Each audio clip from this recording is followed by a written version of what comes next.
ایک معصوم بیٹی کی کہانی۔ اتنی ساری بیٹیوں کی موجودگی میں آدمی کا دل بہت خوش ہوتا ہے، اس کو ہمیشہ بڑی تقویت ملتی ہے۔ اصل میں بات یہ ہے کہ بیٹا مطلوب ہوتا ہے اور بیٹی لاڈلی ہوتی ہے۔ اس کی جگہ وہ نہیں لے سکتی اور اس کی جگہ وہ نہیں لے سکتا، لیکن اگر حساب لگا کر دیکھو اعداد و شمار کے مطابق تو بیٹی کا نمبر ہمیشہ اوپر ہی رہتا ہے۔ ہمارے معاشرے میں یہ طے شدہ بات ہے کہ عورت کا احترام بہت ہے۔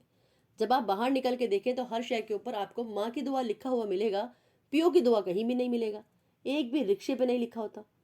عورت ماں کے روپ میں، بیٹی کے روپ میں، بہن کے روپ میں بڑی عزت ہوتی ہے عورت کی۔ جھگڑے وگڑے ہوتے رہتے ہیں لیکن باباؤں کو اپنی بیٹیاں ہمیشہ پیاری اور لاڈلی رہتی ہیں۔ یہ الگ بات ہے کہ یورپ کے کچھ ملک یہ سمجھتے ہیں کہ ہمارے یہاں عورت کی عزت نہیں ہے یا اس کے ساتھ برا سلوک کیا جاتا ہے، یا کچھ ادارے ایسے ہیں بنا دیے گئے ہیں چیک کرنے کے لیے کہ کیا بھائی چیک کرو واقعی برا برتاؤ ہوتا ہے کیا۔ کافی دیر کی بات ہے، میرے دفتر میں آیا ایک ایسے ہی ادارے کا ایک آدمی، بڑا بھلا سا نیک سا نوجوان تھا، جرمنی کا۔ جرمنی کے لوگ تحقیق کے معاملے میں اتنے ضدی، اتنے کڑوے اور اتنے کسیلے نہیں ہوتے، وہ بات کی تہہ تک پہنچ کر اسے تسلیم کر لیتے۔ لیکن وہ بیچارہ آیا تھا بڑے تصورات لے کے اپنے ذہن میں کہ میں پاکستان جا رہا ہوں، اس کے بارے میں یہ کہانیاں موجود ہیں۔ تو اس نے میرے دفتر میں آیا، ڈرتے ڈرتے پوچھا، sir if you don't mind can I ask you direct question, تو کیا آپ اپنی بیوی کو صبح کے وقت مارتے ہیں یا شام کو مارتے ہیں؟ تو میں نے کہا جی میں شام کے وقت مارتا ہوں، میں دفتر سے جب تھکا ہارا جاتا ہوں تو ٹھیک طرح سے مار نہیں سکتا، تو جب میں صبح کو فریش ہوتا ہوں تو کبھی کبھی صبح بانو خود سے وہ کھڑکا دیتا ہوں۔ بیچارے کو بڑی کوفت ہوئی، کہنے لگا آپ تو بڑے اچھے آدمی لگتے ہیں۔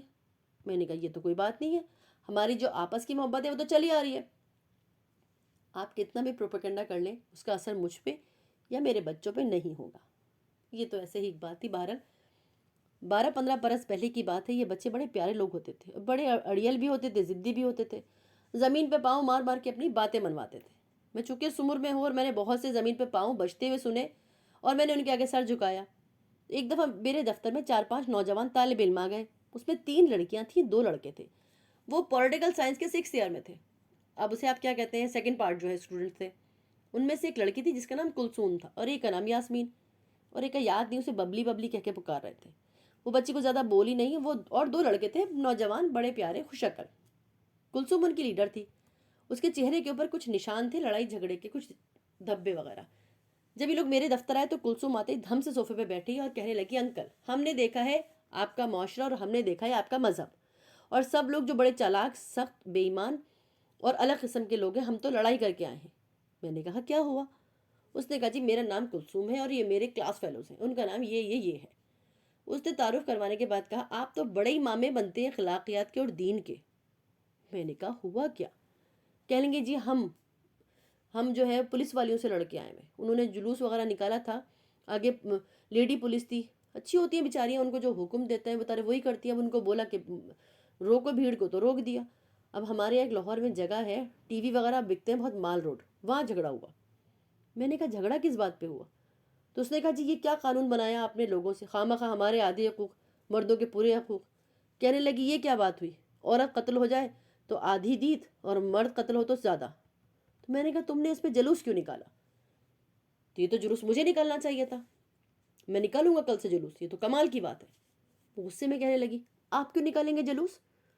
میں نے کہا میں اس لیے جلوس نکالوں گا، یہ کتنی زیادتی کی بات ہے کہ میں مر جاؤں تو میری بیوی کو 1 لاکھ روپیہ ملے اور وہ مرے تو مجھے 50,000 ملے، یہ تو الٹا کام ہو گیا۔ کہنے لگی ہاں تو پھر ہم تو جلوس نکال کے آئے ہیں۔ میں نے کہا یہ الٹا جلوس تو انہوں نے تمہارا نکال دیا، بھئی میں تو یہ چاہوں گا کہ میری بیوی اگر خدا نہ خواستہ مر جائے، مجھے 4-5 لاکھ روپے ملے، میں مارا جاؤں تو اس کو ایسی کوئی 25-26 روپے مل جائے۔ کہنے لگی دیکھا یاسمین، میں نے کہا تھا نا ان کے پاس نہیں جانا، یہ ایسی الٹ پلٹ بات کرتے ہیں۔ اب میں اس کا غصہ ٹھنڈا کرنے کی کوشش کر رہا تھا تو کہنے لگی یہ ہم نے دیکھا ہوا ہے آپ کا سب کا فلسفہ، اور میں پرواہ نہیں کرتی، میں اپنی زندگی خود بسر کرنا چاہتی ہوں، ہم سارے اپنی زندگی خود بسر کرنا چاہتے ہیں۔ یہ پرانے دقیانوسی، یہ دھات پتھر کے زمانے کی باتیں، اس کی اخلاقیات آپ نے جو رکھی ہیں، میں نے سب کو جو ہے وہ کینسل کر دیا۔ میں نے کہا گڈ، آپ کینسل کر رہی ہیں تو کریں، آپ کو پورا حق پہنچتا ہے۔ کہنے لگی میں آپ کو بتا دوں اور آپ کان کھول کے سن لیں، میں نے دوزخ میں جانا ہے، میں نے نہیں جانا بہشت میں، مجھے کوئی ضرورت نہیں ہے آپ کی جنت کی۔ غصے میں تھی بیچاری، بڑی پیاری سی، بڑی طاقت سے بات کرتی تھی، بڑی خوبصورت بازو چڑھائے ہوتے اس نے، ارادے مضبوط، ہنسنے والی لڑکی۔ اب کہہ رہی ہے میں نے دوزخ میں جانا ہے، مجھے کوئی پرواہ نہیں ہے آپ کی، آپ کے فلسفوں کی۔ میں نے کہا نا پتر، تو نے دوزخ میں جا کے کیا کرنا ہے؟ کہہ لیں گی دفع کرے، میں نے تو تہیہ کیا ہوا ہے، میں نے تو دوزخ میں ہی جانا ہے، میں نے کوئی قانون کسی کا نہیں ماننا، نہ دین کا، نہ اسلام کا، نہ مذہب کا، نہ شریعت کا، نہ ملک کا، میں نے اپنی مرضی سے رہنا ہے۔ میں نے کہا بیٹی دوزخ میں جانا تو بڑا مشکل کام ہے، کیسے جائے گی تو؟ بڑی محنت کرنی پڑے گی دوزخ میں جانے کے لیے۔ اس نے کہا جی کیسی محنت؟ اب میرا اس کا جھگڑا ہو گیا بڑا زبردست، میں کہوں کہ تو نہیں جا سکتی، اور کہنے لگی میں جا کے دکھاؤں گی۔ اتنا جھگڑا ہوا تو میں نے کہا تو جا، تیرا تو پیو بھی نہیں جا سکتا دوزخ میں۔ میں نے کہا بیٹا بڑا لمبا کام ہے، بڑی مصیبتیں اٹھانی پڑتی ہیں، پھر کہیں جا کے بندہ جاتا ہے دوزخی؟ پہلے تو جا کے شرک کر، پھر اللہ کی زمین پہ فساد پھیلا، پھر جا کسی کی چیز چرا لے، پھر کسی کے ساتھ زیادتی کر، کسی کو نقصان پہنچا، پھر بھی تو دوزخ میں نہیں جائے گی۔ کہنے لگی نہیں جی نہیں، میں نے تہیہ کیا ہے۔ میں نے کہا نا بیٹا غصہ تھوک دے، کوئی بات نہیں ہے، ہم تجھ پہ بوجھ نہیں پڑنے دیں گے، ہم تجھے آسانی دیتے ہیں۔ پہلے یہ بتا، اب جیسے پرچے میں 5 سوال ہوتے ہیں تیرے 20 نمبر کے، اب آؤٹ آف 8 کوئی 5 سوال کرنے تھے، ایک سیمسٹر سسٹم تھا۔ کہنے لگے ہاں جی سیمسٹر سسٹم ہے، اب پیپر ہی ہوتا ہے، 5 سوال ہی کرنے ہوتے ہیں، 5 سوال 20 نمبر کے ہوتے ہیں۔ میں نے کہا بیٹا اسلام میں بھی 5 ہی سوال ہیں، اور وہ بھی 20 نمبر کے ہوتے ہیں۔ کہنے لگی وہ کیسے؟ میں نے کہا دیکھ اب تو ایسے کریں گے، تو ہے غصے والی، تو تیرا انتظام ایک الگ طرح سے کرتے ہیں۔ ہم ایسا کریں گے، تم لڑکیوں کو بڑا شوق ہوتا ہے ڈائٹنگ کرنے کا، اپنا فگر مینٹین رکھنے کا، ہم ایسا کریں گے تجھے سال میں 1 مہینہ ڈائٹنگ کرائیں گے، ٹھیک ہے نا؟ صبح کھلا دی روٹی، سارا دن پانی بھی میں نے نہیں پینے دینا، اور میں نے تجھے کھانا بھی نہیں کھانے دینا۔ کہیں گے او یو آر ٹاکنگ اباؤٹ رمضان؟ اب میں نے کہا کچھ بھی نام دو اس کا۔ کہیں گے جی رمضان ہے، اس کے میں روزے سارے رکھتی ہوں۔ کہنے لگی ہمارے گھر میں کوئی نہیں رکھتا لیکن میں رکھتی ہوں، سحری کھا کے مالی بابا اور اس کی فیملی جاگی ہوتی ہے تو میں ان کے ساتھ کوارٹر میں جاتی ہوں، بڑے مزے کی روٹیاں ماسی نے پکائی ہوتی ہیں تو میں سحری کھا کے آتی ہوں اور میرا روزہ ہوتا ہے۔ میں نے کہا پھر اب 20 نمبر تو تیرے یہ ہو گئے۔ پھر میں نے کہا جیسے تم لڑکیوں کو بڑا شوق ہوتا ہے تفریح کرنے کا، تصویریں کیلنڈر دیکھتی ہوں، ملیشیا جائیں گے، امریکہ جائیں گے، یہ سب کریں گے، تو اب میں تو غریب آدمی پاسپورٹ بنوا کے دوں کہ میں تمہیں ملک سے باہر بھیجوں، بڑا شاندار نظارہ ملے گا جو تمہیں دنیا میں کہیں نہیں ملا، بڑا ہجوم ہوگا، اتنا ہجوم جو دنیا میں کہیں نہیں ہوا۔ کہیں گی میں آپ کی ٹرک سمجھ گئی، آپ حج کی بات کر رہے ہیں؟ کہیں گی وہ تو مجھے کرنا ہی ہے، تو مجھے شوق ہے بہت، آپ نہ دیں ٹکٹ نہ دیں پاسپورٹ، مجھے تو جانے جانا ہے، میرا تو پکا تھا ہے، میں آپ کے اسلام کو مانوں نہ مانوں لیکن میں حج تو ضرور جاؤں گی نا۔ اب غصے میں بار بار ایسے کہے جا رہی تھی۔ میں نے کہا چل اب یہ تیرے 40 نمبر ہو گئے۔ پھر میں نے کہا کیمپس سے کیسے آتی ہوں؟ کہنے لگی ابو کار میں جاتے ہیں، کئی دفعہ نہیں آتے تو خود کار لے کے جاتی ہوں، اگر دونوں صورتیں نہ ہو تو ابا پیسے دیتے ہیں تو میں رکشہ ٹیکسی کرتی ہوں۔ میں نے بولا اچھا ٹھیک ہے، اگر میں اس پیسے میں سے جو تجھے ملتے ہیں ایک پٹ بائی کر کے ایک طرف رکھ دے کسی غریب کو، آپ پھنسا رہے ہیں مجھے؟ نہیں نہیں، تو میرے پاس پھنسنے تھوڑی آئی بیٹی، اتنی محبت کے ساتھ تیرا بابا اتنا پیار سے بات کر رہا ہے تو پھنسانے کی بات کیوں کر رہی ہے؟ آپ زکوٰۃ میں پھنسا رہے ہیں نا مجھے، جو آپ 2.5% اور یہ سب باتیں کر رہے ہیں۔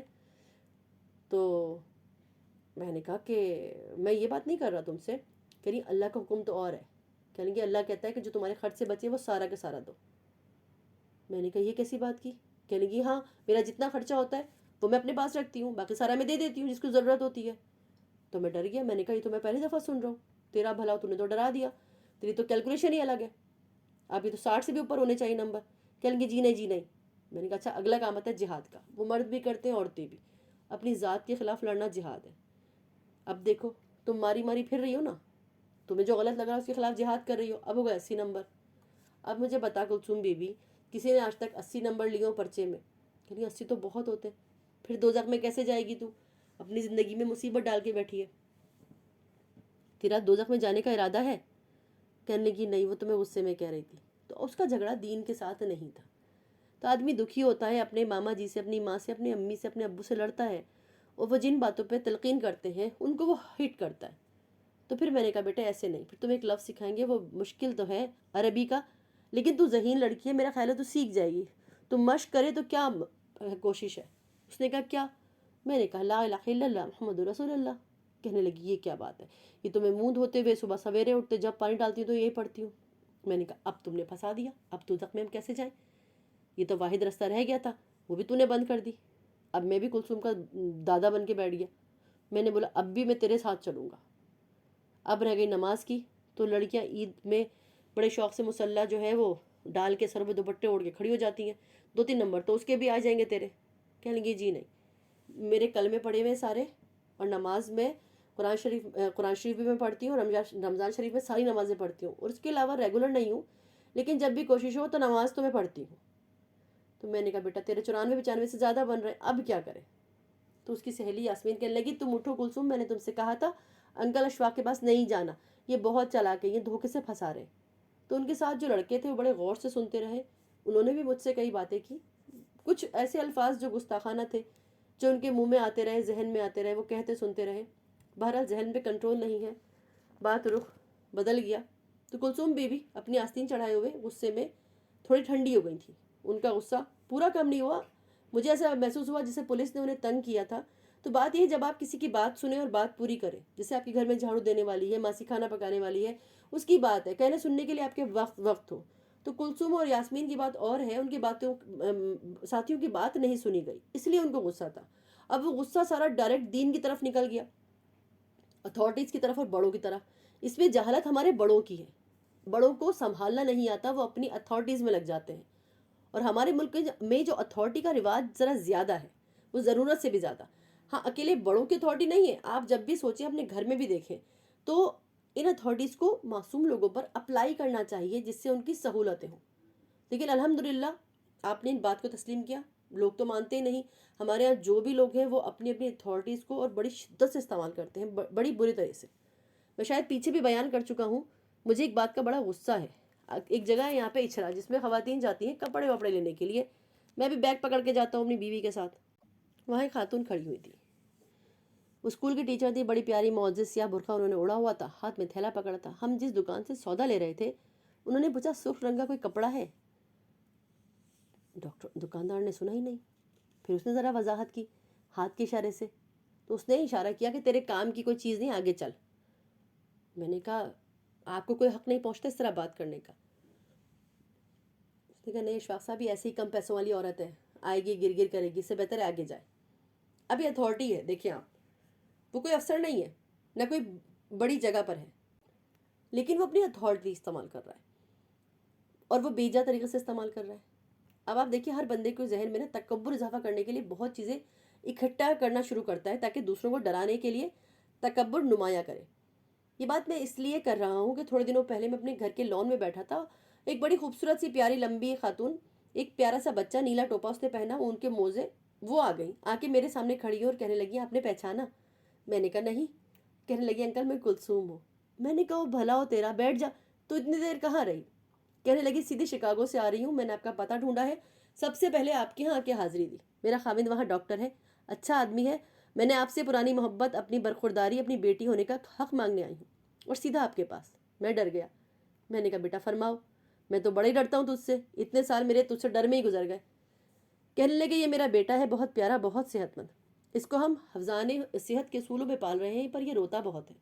ہم نے بڑی کوشش کی کس طرح اس کا رونا کم ہو، کئی دوائیاں دی ہیں، میرے خاوند ڈاکٹر ہیں، لیکن اس کا رونا کم نہیں ہوتا، میں آپ کے پاس لائی ہوں اس کو دم کر دیں۔ میں نے کہا بیٹا میں کوئی نیک آدمی نہیں ہوں، میں کیسے دم کروں، مجھے دم نہیں کرنا آتا۔ کہنے لگی آپ بس شو کر دیں۔ میں نے کہا نہیں بیٹا یہ تو میرے تو ہاتھ پاؤں پھول گئے، مجھے واقعتاً دم کرنا نہیں آتا، مجھے نہیں پتا کہ دم کیسے کرتے۔ کہنے لگی آپ ہمیشہ میرے ساتھ ایسے ہی کرتے ہیں۔ اب پھر وہی غصہ اس کا پرانا، کتنی دور سے چل کر آئی ہوں اور کتنی آرزو لے کر آئی ہوں، اور پھر آپ تکبر کے منبر پہ چڑھ گئے نا، اب آپ ایسا کریں دم اس کو۔ میں نے کہا بیٹا مجھے کچھ آتا میں ضرور کرتا۔ اچھا آپ جھوٹا جھوٹا شو شو کر دیں۔ میں نے کہا جھوٹی پھونک کیسے ماروں؟ چل میرے ساتھ مولوی صاحب ہیں مسجد میں، بڑے نیک آدمی ہیں، جمعہ پڑھنے جاتا ہوں ان سے دم کراتے ہیں۔ کہنے لگی نہیں آپ سے ہی کراؤں گی اور آپ ہی کریں۔ اب دیکھیں انسانی کوتاہی کیا کرتی، میں بھلا اس کا دل رکھنے کو ہی شو کر دیتا، لیکن میں رکا رہا کیونکہ مجھے نہیں آتا، میرے اندر اللہ نے صلاحیت ہی نہیں رکھی۔ میں کچھ ڈرامے وغیرہ تو لکھ لیتا ہوں پر یہ والا کام میں جانتا نہیں۔ وہ ویسے ہی کھڑی ہو گئی اور دفتر میں جیسے اپنا پاؤں مار کے گئی تھی زور سے، ایسے ہی اس نے زور سے پاؤں مارا اور کہنے لگی کہ نانا یو آر اے ہولی مین۔ یہ اس کا آخری جملہ تھا اور پھر غصے میں کار میں بیٹھ کے چلی گئی۔ اب بتاؤ کس کھاتے میں ڈالوں؟ اب جو تم ساریاں آ گئی ہو، اشفاق صاحب ہال میں بیٹھی خواتین کو مخاطب کرتے ہوئے کہنے لگے مجھے ڈر ہے تم بھی اندر سے لڑائی کرو گی کسی دن میرے ساتھ، تم سب بہت پیاری ہوتی ہو۔ یہ اپنے بڑوں سے، اپنے بھائیوں سے، اپنے ابو سے پوچھو، باوجود کے اختلافات ہوتے ہیں، اب ہمارے درمیان کوشش ہو رہی ہے کہ محبت کے درمیان میں کچھ ایسی دیواریں کھڑی جائیں تاکہ ہم ایک دوسرے سے جدا ہو جائیں، تو یہ بھائی میرا استحقاق ہے، میں شکایت کرنے کا حق رکھتا ہوں۔ تو آپ کو جب بھی ووٹ دینا پڑے میرے حق میں ووٹ دینا، کلثوم کے حق میں ووٹ نہ دینا، وہ مجھے جھڑکیاں دے کے گئی ہے بہت۔ اللہ آپ کو خوش رکھے، آپ سب کو آسانیاں عطا فرمائے اور آسانیاں تقسیم کرنے کا شرف عطا فرمائے. شکریہ.